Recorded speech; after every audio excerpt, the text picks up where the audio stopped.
връщане отново обратно след кратка борба с въпросният бутон. Ето го въпросното листче или хартийка, което просто тъй като е малко разстоянието вътре в бутонът, ето къде е вътре самата електроника.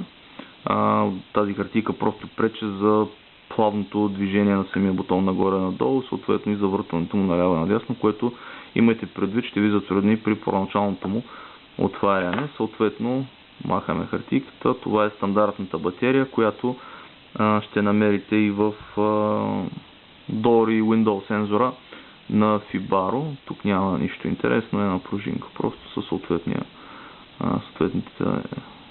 метални елементи, които да препредат, да затворят веригата, така да го кажем. Няма как да объркате затварянето, тъй като си има каналчета, които трябва да се спазят. Натискаме така и ето бутонът е готов. Много приятен, малък сладък продукт, който много лесно може да се ползва. Така, и съответно продължаваме отново с добавянето на този продукт. Стартираме цикълът на добавяне на нови продукти и съответно натискаме 6 пъти. И ето, че бутонът е добавен, т.е. добавя се в момента. Изчакваме малко да приеме съответните нови настройки. Ето как изглежда и самата му кутийка. Сравнен с нея, виждате колко са малки неговите размери и в момента той се добавя.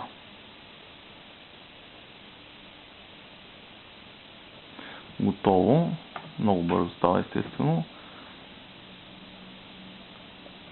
Така. И като всеки нов продукт, той излиза най-отдолу в нашата система. Даваме на Settings, настройките, можем да си изберем от различните видове, като цветове говоря бутони, в нашия случай е кафяв.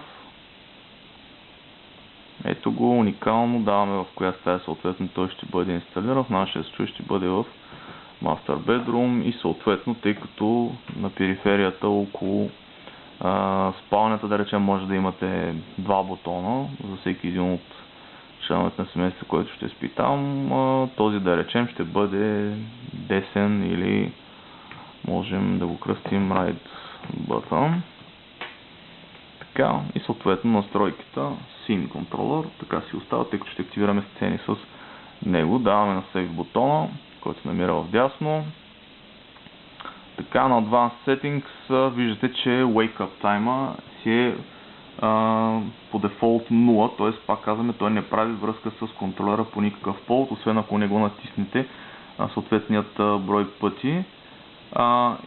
Естествено, можем да чекнем за фърмуера, в случай е апдейтнат най-новият.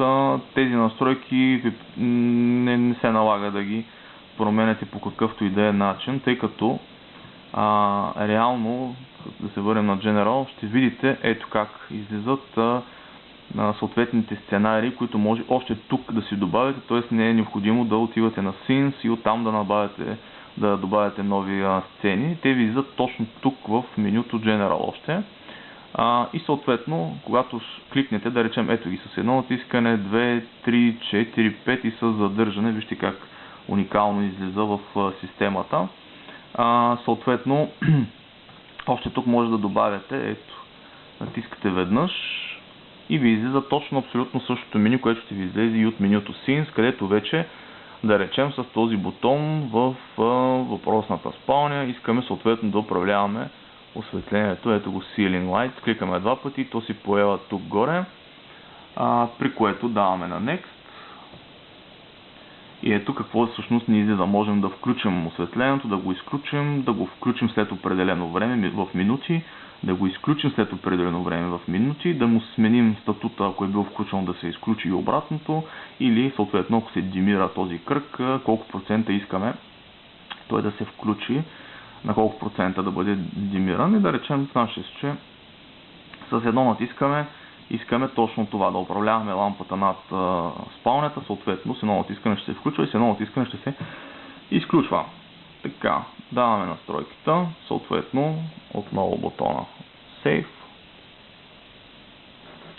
и ще се върнем сега в Devices да видим как излиза съответно в системата вече.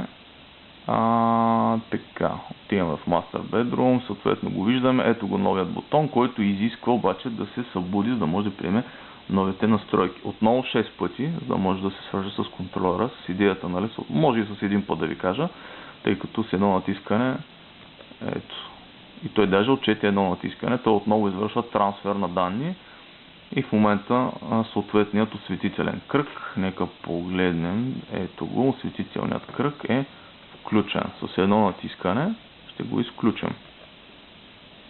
Ето, уникален малък продукт, който може да го ползвате за много неща в едно. И както ви казах, той отчете колко пъти съответно на иконата е бил натиснат бутонът. Натискаме го 2 пъти.